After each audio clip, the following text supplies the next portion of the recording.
อย่างพระติรัตนเกี่ยวเจ้าตั้งสามประการอันมีพระพุทธพระธรรมพระสงฆ์อันเป็นสรณะที่เปิ่งตีเคารพนับถืออันสูงสุดในชีวิตขอกราบคารวะแตบใจไวสาปารมีธรรมพระมหาเถรานุเถระเจ้าคณะพระสังฆาธิการอันใหม่มีพระเดชพระคุณหลวงปู่พระเทพโกศลที่ปรึกษาเจ้าคณะภาค7เจ้าอาวาสวัดศรีโสดาพระอารามหลวงตำบลสุเทพอำเภอเมืองจังหวัดเชียงใหม่พระเดชพระคุณหลวงพ่อท่านเจ้าคุณพระเทพปริยัติเจ้าคณะจังหวัดเชียงใหม่เจ้าอาวาสวัดเจ็ดยอดพระอารามหลวงตำบลจ้างเผือกอำเภอเมืองจังหวัดเชียงใหม่พระเดชพระคุณครูบาอาจารย์ท่านเจ้าพระมหาเถรานุเถระเจ้าคณะพระสังฆาธิการภิกขุสงฆ์สมณเณรจุตนจุองค์ด้วยความเคารพขอเจริญสุขเจริญปอนญาติโยมสาธุชนติ่นจองห้องวัด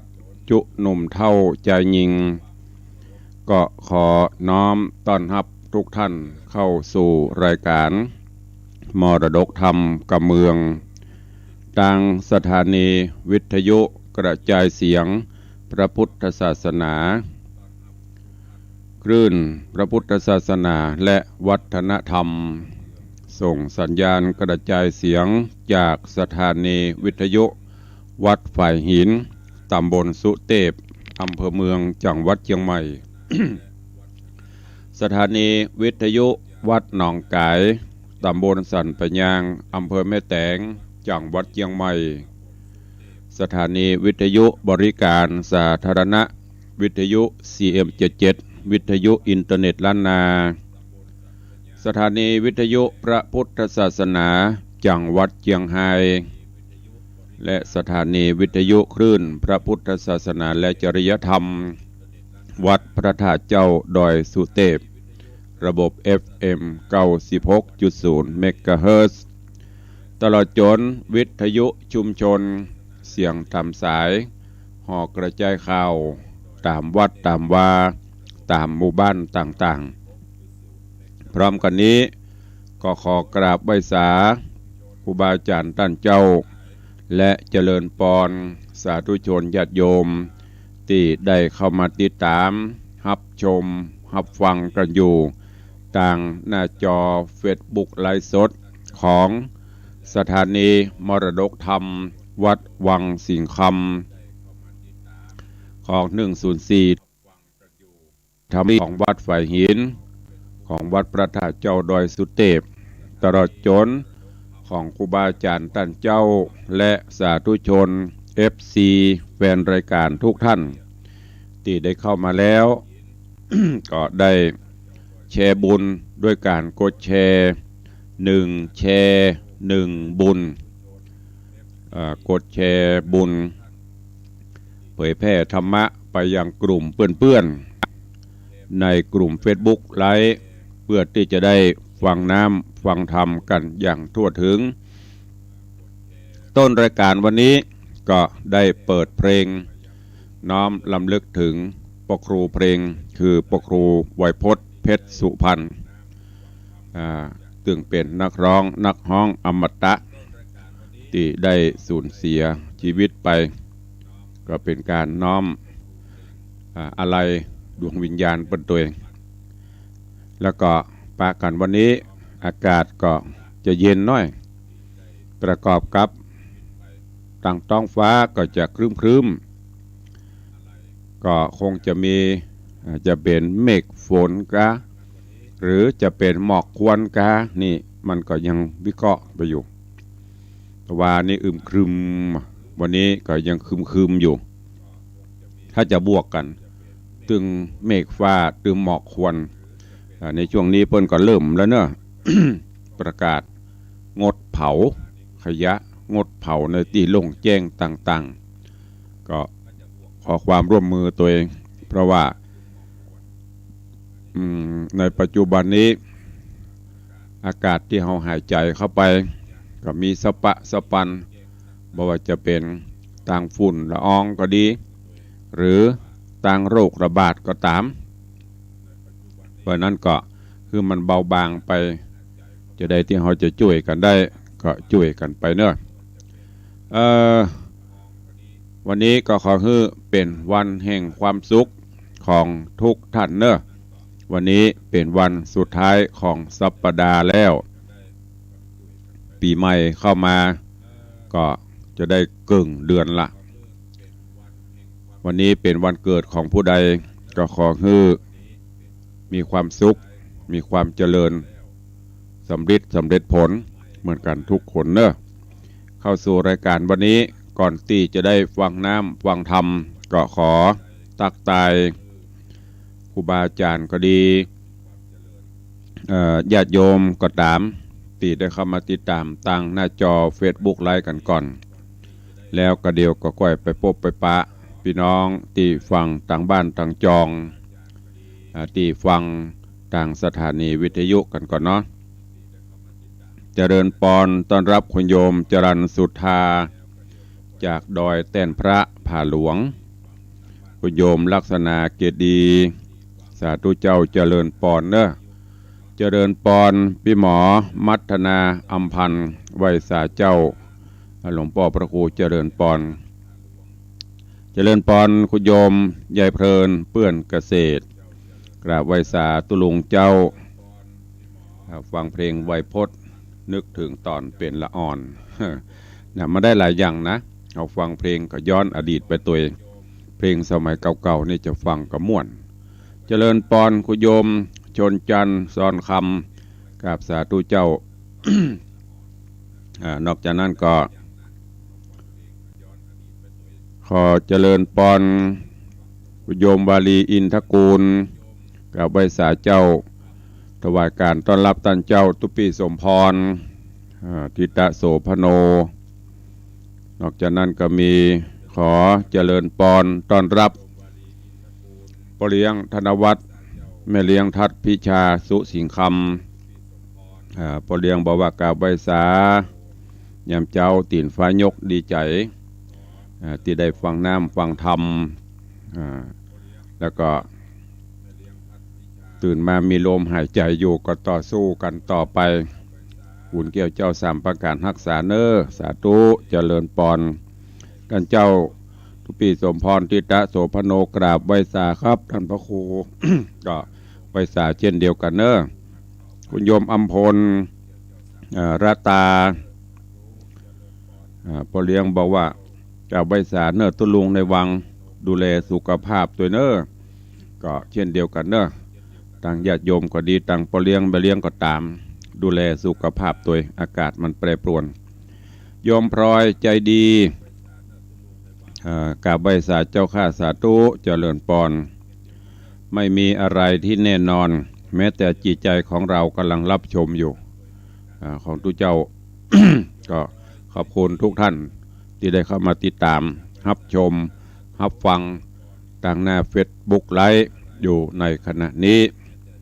ก็เข้าสู่หัวใจของรายการกันก่อนเนาะฟังน้ำฟังธรรมกันแล้วก็เดี๋ยวก้อยมาอู้มาจ้าตลอดจนแจ้งข่าวประชาสัมพันธ์งานบุญกุศลให้ญาติโยมครูบาอาจารย์ได้รับทราบกันต่อไปมาสู่พระธรรมเทศนาเรื่องงูกฟ้าแมงคาน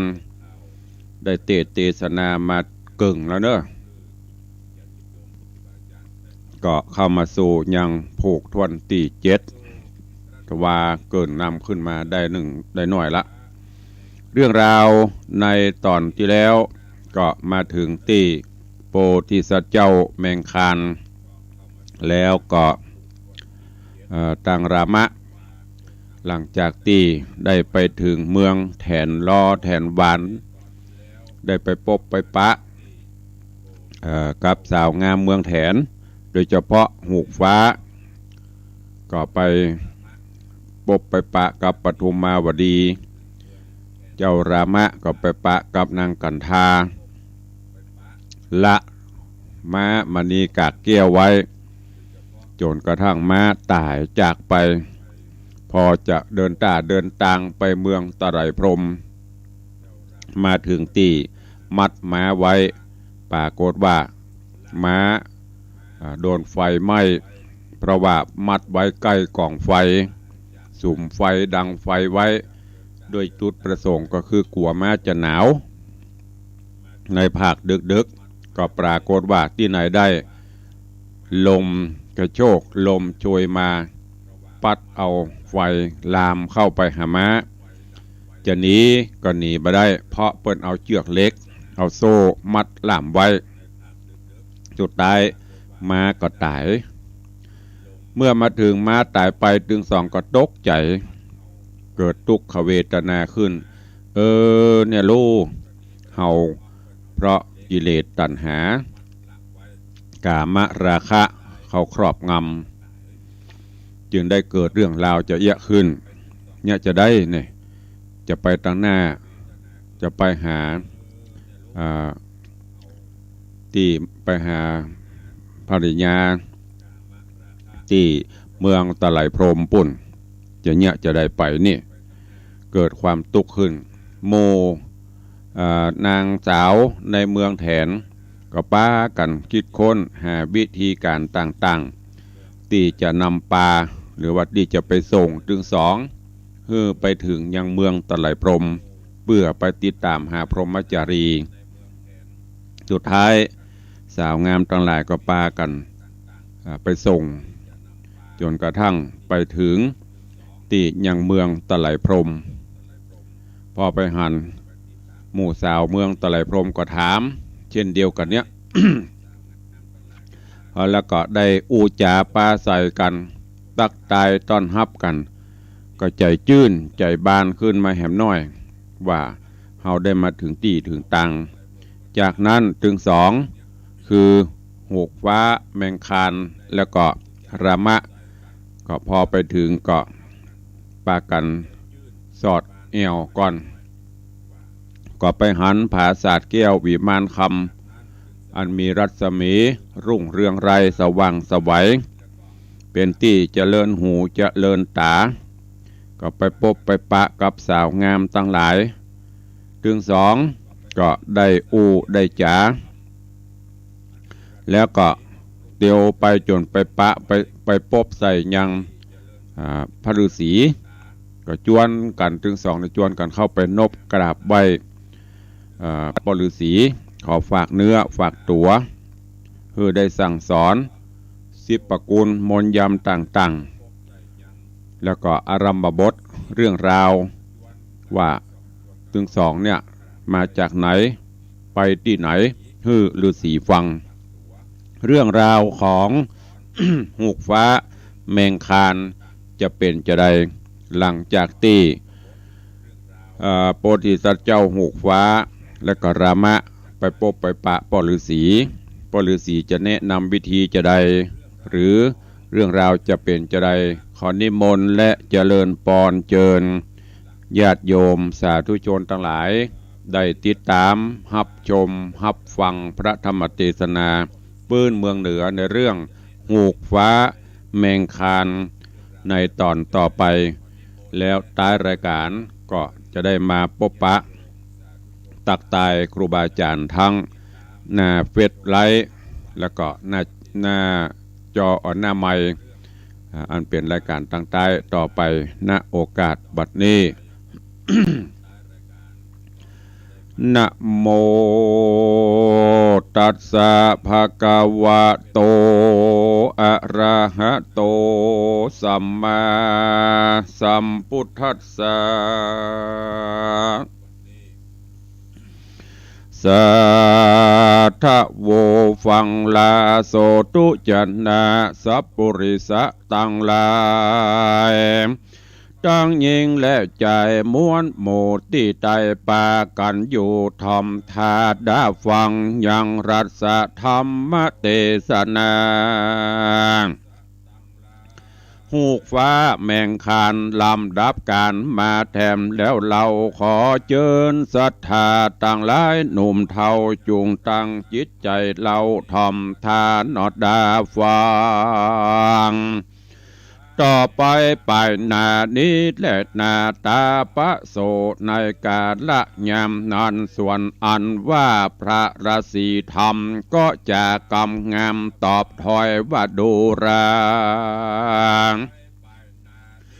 ลูกน้อยตั้งสองอย่าได้มีความมองสักหยาดเฮาจักสอนยังศาสตร์ศิลวิเศษเฮาจักเหยียดเฮาจักเมียดฮือสองราอันใดจะอันใดพรากจากมนุษย์โลกไตขอส่องเจ้าจุงใดอยู่กับเฮาอย่ารีบไปไหนกว่าจ้อยเฮายอดซอยระสีธรรมก็คือสองบุญนำพี่น้องไปอยู่ร่วมห้องอาสะโลมอันเป็นที่อภิรมบ่เศร้าก็มีวันนั้นบ่อยาจะเล่นนาเตปีอุโพในกาละยามนั้นส่วนอันว่ามหาสัตว์เจ้าแมงคานพร้อมโดยเสนาอาหารก็ปากันการเข้าไปสู่ในอาสรมแก้วกูแห่งพระราศีธรรมแล้วก็กระทำการปำเริญอุปถากยังตนเจ้าราศีหากตุกคำเจ้าวันยามปฏิบัติตามคำสอนสั่งแห่งพระราศีเจ้าจุเยื่องบอกคอนเฟืองวันบ่าวันไหวตามดังอารมณ์อันใดเตียงเต้าสองเจ้ากุมารมีใจบ้านมันกุงดีอดมีความเปลี่ยนดีบ่โหดย่อบ่เหลือกำพระราศีสอนสั่งเต่าโอดตั้งใจดีส่วนตาพระราศีทำเจ้าหันสองนอนเนาปฏิบัติตนสันดี มีขันติบ่ย่อนยานบ่มีความคร้านต่างการมีใจบานบ่เศร้ามันศึกษาเล่าเฮียนดียังสิบปะวิจามีมวลมากตั้งใจเตะหากเฮียนเอาตาดังปินเต่านักปราดบ่มีอันขาดวิตเกินเจ้าจักฮือสองเจ้าจำเริญไปนะพระราศีจริงเมตตาคุณนายังสองเจ้าบอกสอนเรายังมนยำแก่นอพุทธังแมงคานเจ้าฟ้าเจ้ากับตังรามะเจ้าเสนาว่าอาจหวังอันว่าเจ้าตั้งสองยังพาธานามักใคร่ถึงกองวิเศษจุงจักตั้งใจจิตเจตจำเอา ยังมนอันเฮาจักบอกสามขอจุงมีใจต่อ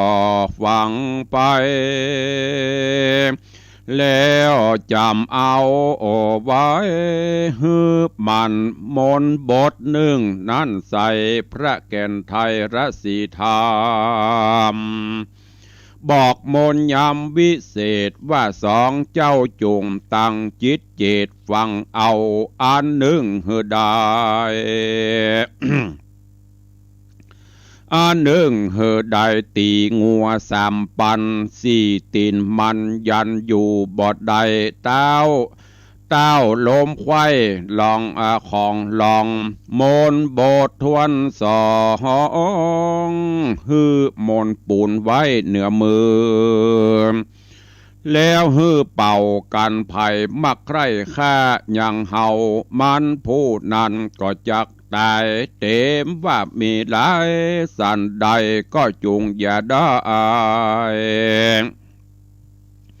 กลัวผ่านยานเจ้าจุงอย่าได้สะท้านหวั่นไหวอย่าได้ตกใจกลัวฟุ้งซ่านอยู่กับบ้านสุขเสริญมน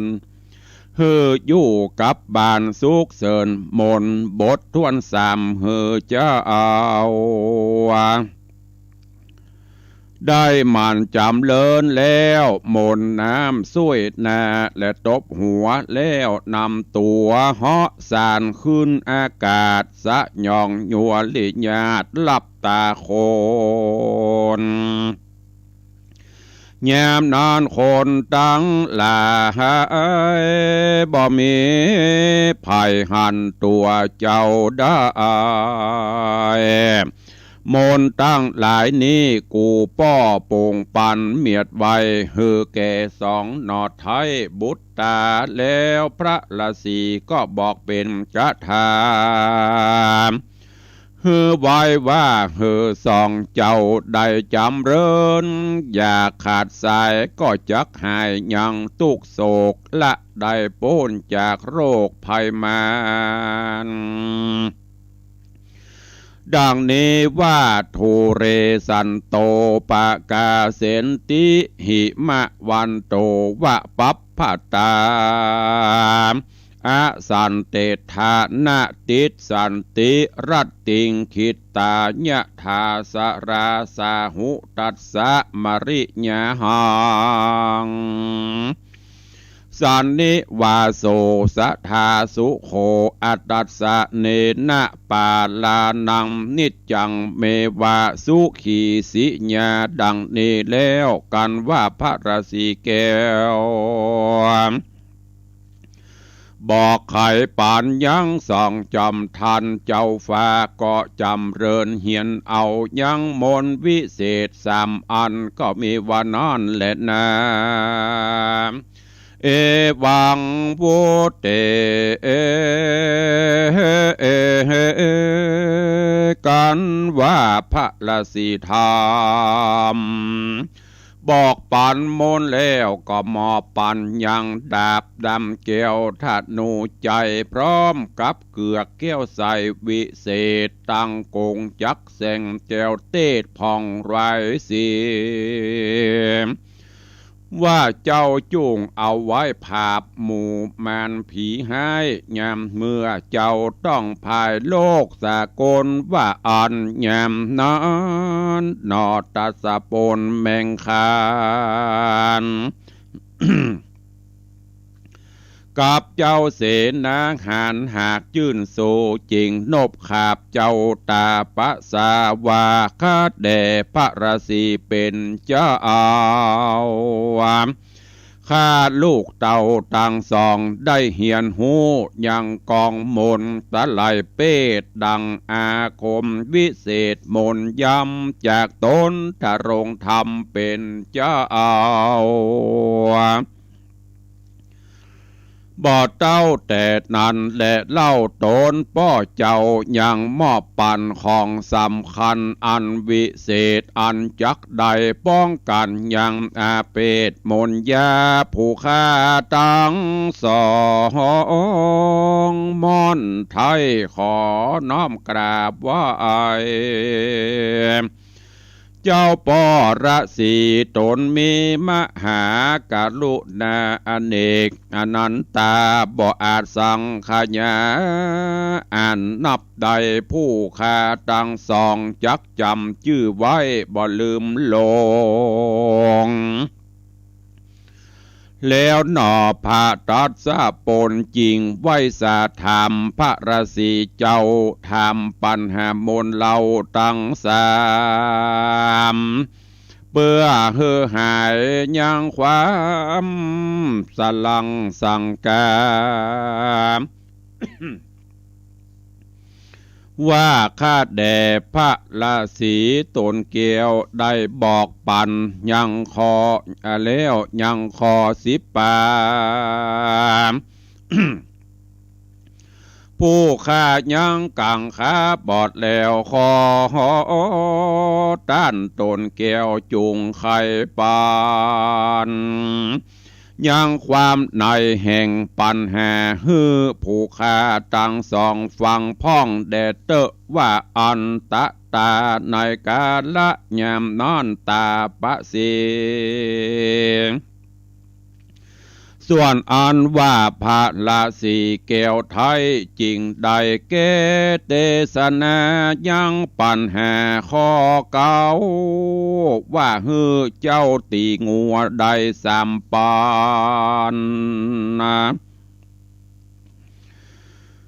ฮือสีตีนยันอยู่บอดใดล้มกิ่งไว้ลงนอนอันนั้นคือหากอันนั้นคือหากใดฮือเจ้ามีโยนิโสมานาสิการมีกับตนจักกะตามกิจตั้งมวงตั้งปวงฮือเจ้าได้พิจารณาทวนทีฮือได้หูอย่างที่อันเป็นบาปและเป็นบุญและฮือได้หูอย่างกุลและโทษหูจักประโยชน์และบ่เป็นประโยชน์แต่ดีเลย ตาลาบาต่อเตามีธรรมะวิจัยญาสอดความสองแผ่วคือเลือกเอาแล้วยังทำอันเป็นบุญกรรมไว้กับตนฮือขับอกุศลตั้งมวลฮือไกลห่างจากตัวเจ้าได้หันอันใดแล้วเล่าขอเจ้าอย่าหูหันเป่าดอมได้อันว่างัวนั้นใส่ตานกำโนดไว้มีสี่ไข่แจ้งตี้แจ้งทีบ่มีสังกางัวนั้นบ่ละยังคอกอันตี้เกยอยู่แห่งตนเตียนย่อมมี ความอดทนแบกยังแอกไว้บนบ่าลากเข็นกว่าบ่ถอยโหนอันหนึ่งกินยังแย่ตั้งมวลโดยใจโตโหนแล้วจริงกินน้ำแต่เล่ากันเจ้าของฮือกระทำการอันใดเตียนย่อมกระทำตามแต่ใส่ปุกกะละผู้ใด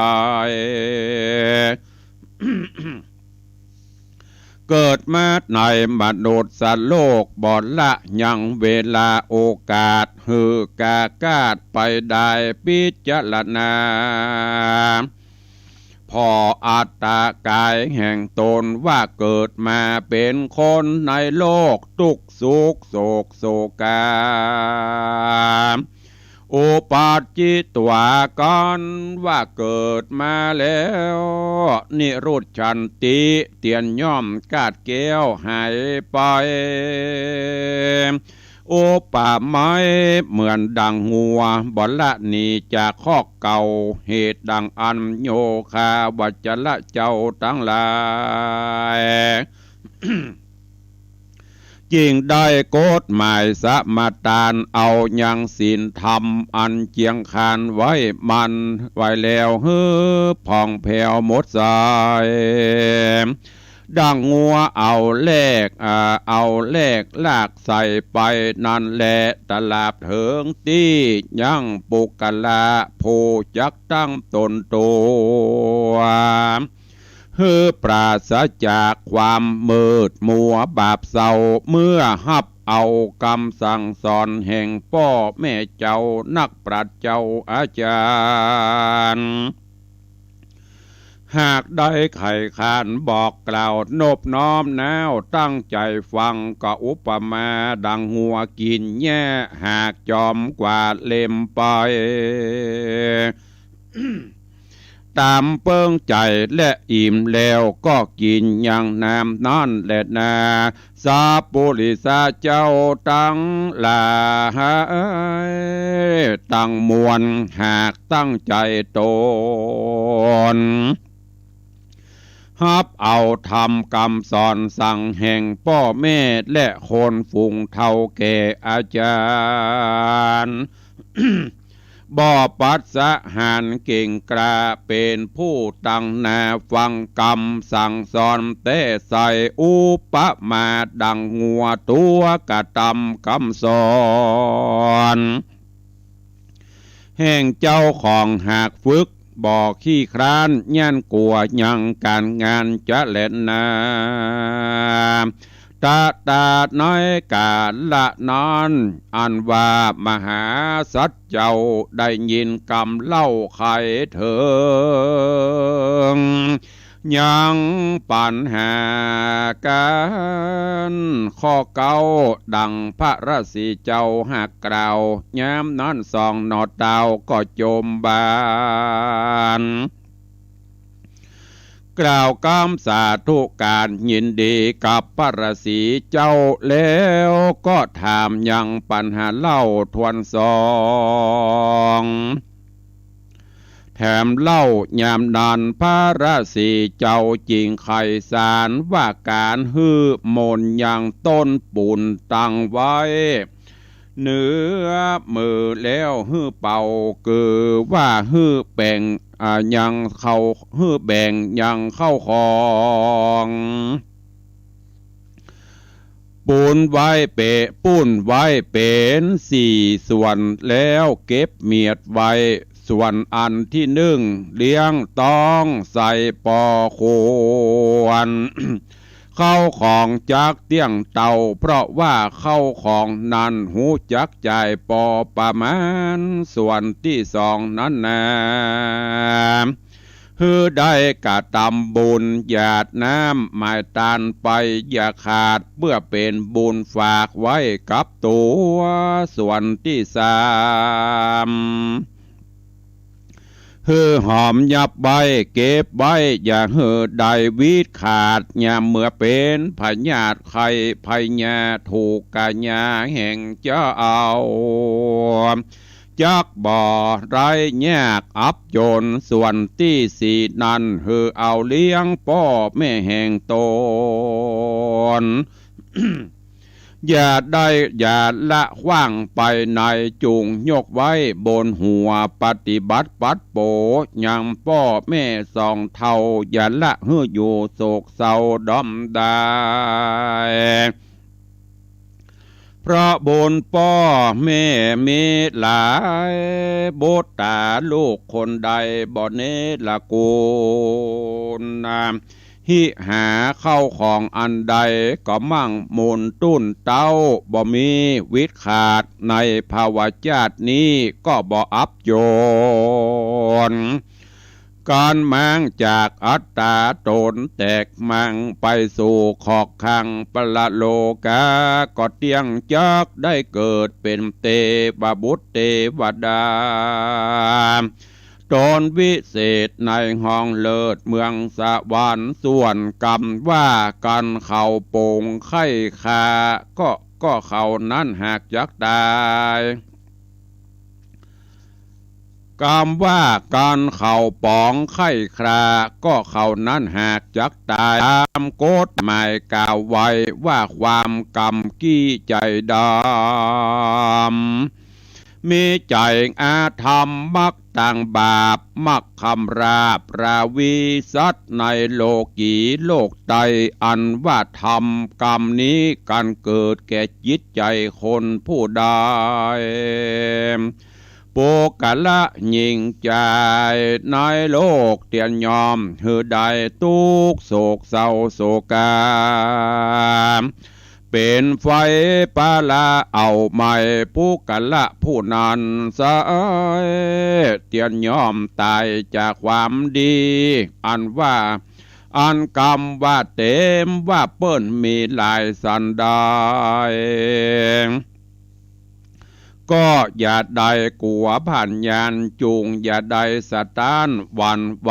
อย่าตกใจกลัวฟุ้งซ่านฮือได้อยู่บ้านสุขเสริญอันนี้เป็นกรรมนักปราชญ์ตักเตื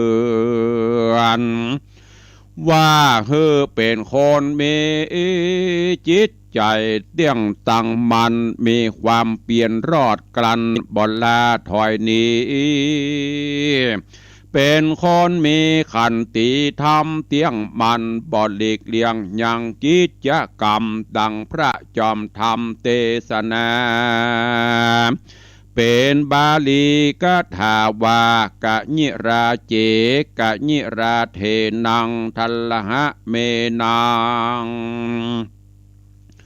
ปารักกมเมดังเนนักปราดกล่าวจี้ไขสารว่าการกระทำการอันใดแต่เล่าหากเต่าว่าเปิงกระทำกิจกรรม อานันและนาเนติตังขีญาอันเตสนายังหูกฟ้าแมงคานผูกเจ็ดตอนตีสองก็บังโกมสมเรศสเดช วันนี้ก็ได้สดับรับฟังยังพระธรรมเทศนาเรื่องหูกฟ้าแมงคานลำดับการมาถึงยังผูกทวนที่7ข้างแหมหน่อยจะจบเหลียวพอเวลาก็ใกล้จะหมดก็เลยเบรกยุติไว้ตัวอีก่อนก่อยติดตามในวันต่อไปวันนี้ตึง2คือหูกฟ้าแมงคานและรามะหลังจากที่เดินตาเดินตังไปถึงยังเมืองตะไลพรหมไปพบไปปะกับปฤษีก็ได้เข้าไปกราบฝากตัวฝากเป็นศิษย์ของปฤษีพระฤาษีได้คิดพินิจพิจารณาดูก็หันว่าบุคคลถึง2นี้เป็นคนผู้มีบุญก็เลยรับเอาเป็นลูกศิษย์แล้วก็ได้อบรมพร่ำสอนตักเตือนและฮื้อศึกษาศิลปะวิทยาการฮื้อธรรมะข้อคิดต่างๆเดี๋ยววันพุธก้อยเอามาโอ้เพราะจะต้องสาธยายกันยาวเรื่องของหลักกรรมต่างๆที่ปฤษีได้สั่งได้สอนได้บอกไว้เป็นข้อคิดที่เปิ้นสอนเปิ้นแนะนำไว้คือบ่ว่าจะเป็นเลี้ยงงัวบ่ว่าจะเป็นการอยู่การครองตั๋วเป็นจะได้วันพุธก้อยเอามาสรุปให้ฟังถ้าสรุปวันนี้เดี๋ยวลืมวันพุธจะมาได้ติดต่อกันก็ก้อยติดตามฟังกันไปเนอะก็มีเป็นประจำตลอดทุกวันวันละ1 ชั่วโมงวันนี้ก็โปร่งบางในเรื่องหูกฟ้าแมงคานไว้เต้าอีก่อนเวลาเหลือแถมน้อยเดียวก็จะได้พบได้ปะได้ตักได้ตายกับพี่น้องญาติโยมตลอดจนครูบาอาจารย์ที่ได้เข้ามาติดตามรับชมรับฟังกันอยู่ต่างหน้าจอ Facebook ไลฟ์ก็ดีได้เข้ามาติดตามตั้งสถานีวิทยุก็ดีเนอะ ก็ทักทายกันต่อตะกี้จากที่ต่างหน้าเฟซขออนุโมทนาขอยินดีต้อนรับกับคุณโยมทองคำที่วงคำกราบไหว้สาเจ้าสาธุถวายการต้อนรับท่านเจ้าทศพลธีระปัญโยทุเจ้าหลวงวัดตำนักหลายปิงวันนั้นเปิดมีงานบุญกุศลสร้างบันไดนาคขึ้นไปกราบไหว้องค์สมเด็จพระจักรพรรดิก็ผ่านพ้นไปด้วยดีท่านทศพลกราบไหว้สาครับไหว้สาเช่นเดียวกันเนอะขอให้สำเร็จผลห้ามท้อห้ามถอยนะ นี่ยังเป็นการทดสอบเบื้องต้นหันพ้นเฟซบุ๊กมาก็ได้ตอบได้ตอนไปอนุโมทนาตัวสู้ต่อไปจิตใจตั้งมั่นในการประพฤติปฏิบัติทางหน้าที่ทางบุญสูนตานเขาตัวเจริญปอนเจ้าน้อยมหาบงแล้วก็สลาไม่งิ้วเจ้าน้อยมหาบงบอกว่าสาธุไวสาครับเช่นเดียวกันเนอไวสาแล้วก็มีท่านเจ้าสิทธิชัยอินทวันโนสาธุอนุโมทนายินดีต้อนรับกราบถวายการต้อนรับท่านเจ้าหลวงพ่อธรรมพระครูโกมุตสิทธิการได้ติดตามรับชมเป็นกำลังใจตลอดมาญาติโยมก็เช่นเดียวกันเนอะไปติดตามFacebook ไลฟ์สดของหลวงพ่อธรรมพระครูโกมุตสิทธิการ Facebook เปิ้นพอ ตรหรือพระด็อกเตอร์โกมุตเข้าไปติดตามได้ธรรมะสั้นๆข้อคิดปฏิบัติหลวงพ่อเปิ้นเอามาอูจาคือญาติโยมหรือว่าผู้เข้าติดตามรับชมได้นำไปเป็นข้อคิดได้โยมแม่จันดีวิสุทธินันท์กำลังรับชมเจริญปอนโยมปเลียงสุรพงษ์บุญแห่เนอกับไวสาครับตะวากับมันมีการรอรูปเหมือนของหลวงปู่ครูบาหม่อนเจ้าดวงดีไปเป็นตอนเป็นช่วงเนอะใครจะร่วมบุญกุศลเปิ้ลก็ติดต่อแจ้งความจำนงได้ที่วัดตาจำปีก็ดีที่อุโยมสุรพงษ์บุญแห่ก็ได้เนอะน้อมถวายการต้อนรับท่านเจ้าพระครูสิริวชิโรภาสวัดป่าม่วงสันป่าฝ้ายสาธุครูบาในวังโรยสาธุสมพรปากเนอะก็นี่เป็นญาติโยมครูบาอาจารย์ติดตามตั้งหน้าจอหน้าเฟซก็มีข่าวแจ้งประชาสัมพันธ์ฮือกับญาติโยมเนอะเชิญร่วมงานพระราชทานเพลิงศพหลวงพ่อดำพระครูโอภาสวิหารกิจอดีตรองเจ้าคณะอำเภอสันทรายเจ้าอาวาสวัดสันขยอม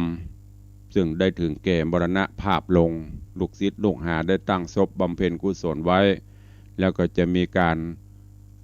บำเพ็ญกุศลออกเมนพระราชทานเพลิงศพในวันที่13กุมภาก็ประชาสัมพันธ์เชิญชวนทุกท่านเนอะร่วมงานบำเพ็ญกุศลในการพระราชทานเพลิงศพในครั้งนี้หน้าแรงออกมา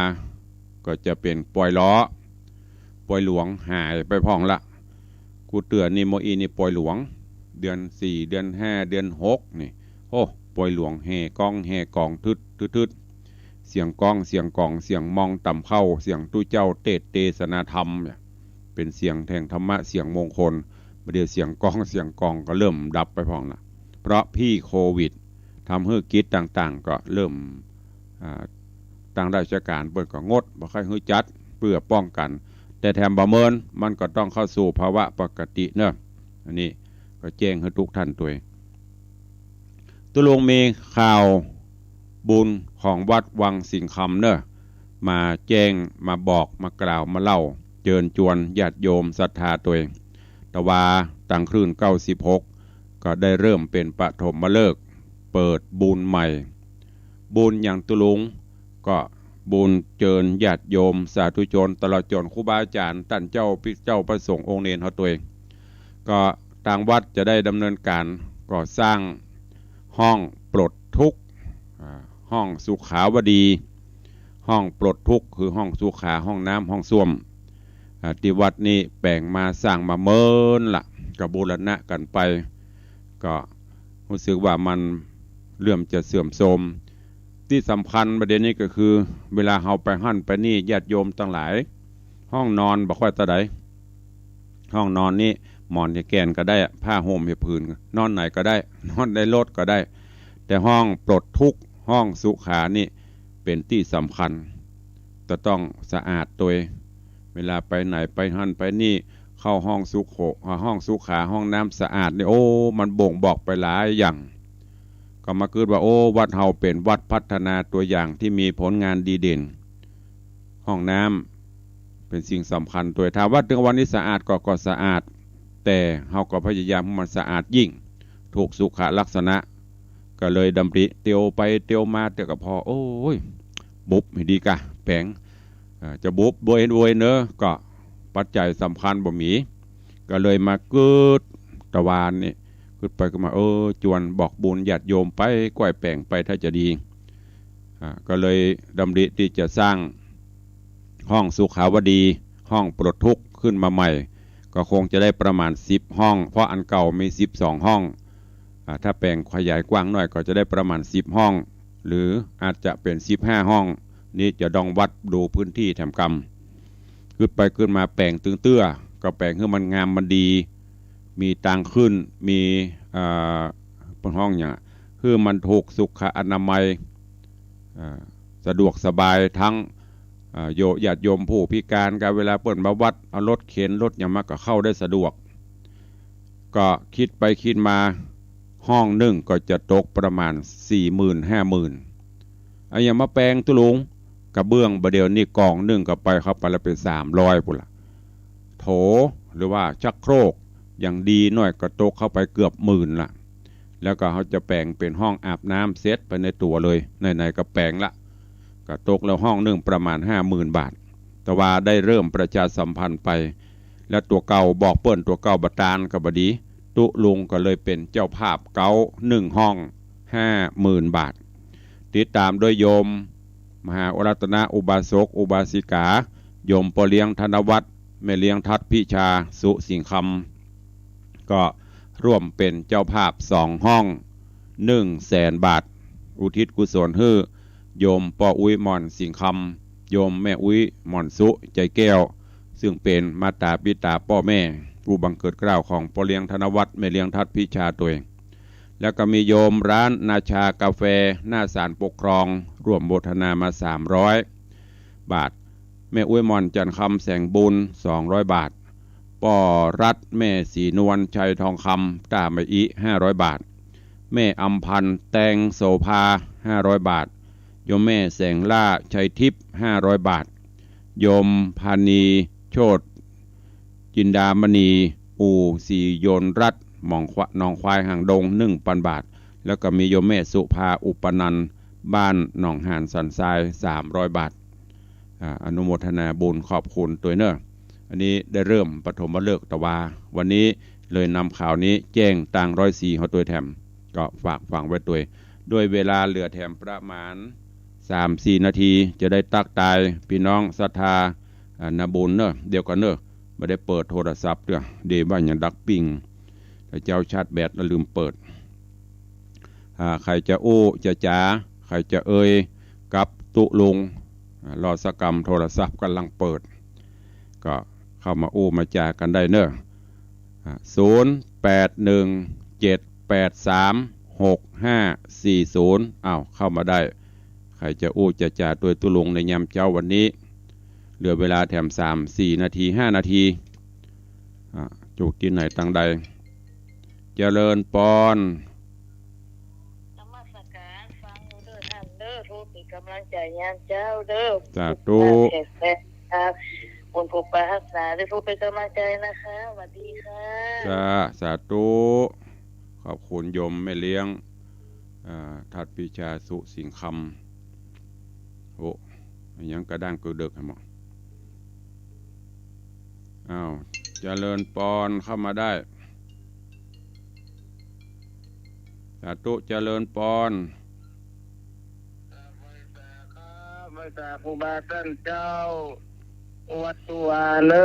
ได้ติดต่างท่านมาครูเฮาแล้วก็FTเนอนักศิลป์นักบุญร่วมกันสร้างที่ปลดทุกข์เนอวัดบางสิ่งคำก็ดีเรื่องงามสะอาดนักศิลป์นักบุญเนอปลดทุกข์ด้วยกันเนอ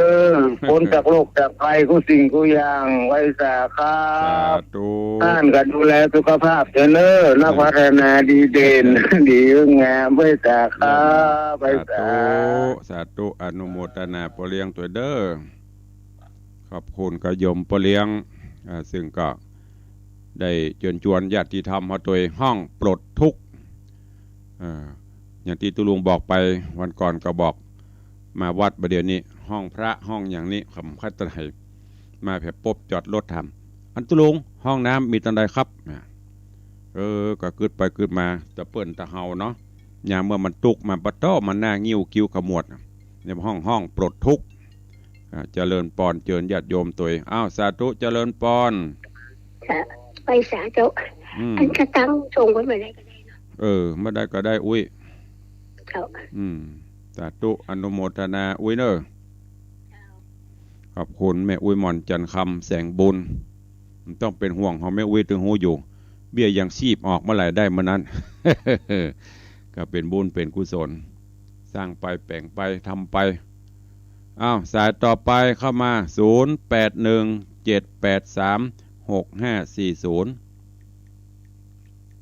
มีไหมเอ่ยใครจะอู้อันอย่างตัวเข้ามา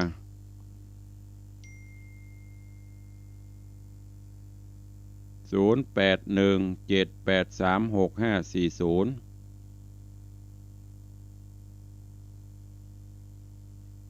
งดักปิ้งบีนบอยมีไผอู้ตัวแล้วกะมี 4-5 คนหมู่เก่าๆเดิมๆเดี๋ยวเนาะ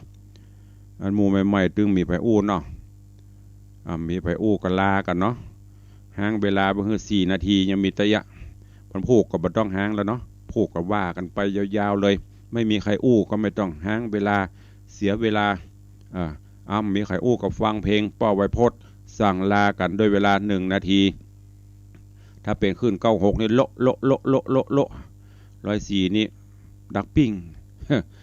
ฟังเพลงป้อไวโพสลวดลากันเด้อมันมีใครอู้ตุลุงอู้คนเดียวกับหัวเจ้าหยังมาอู้ล่ะก็อยู่ดีมีสุขเหมือนกันจุตนจุองจุผู้จุคนเด้อ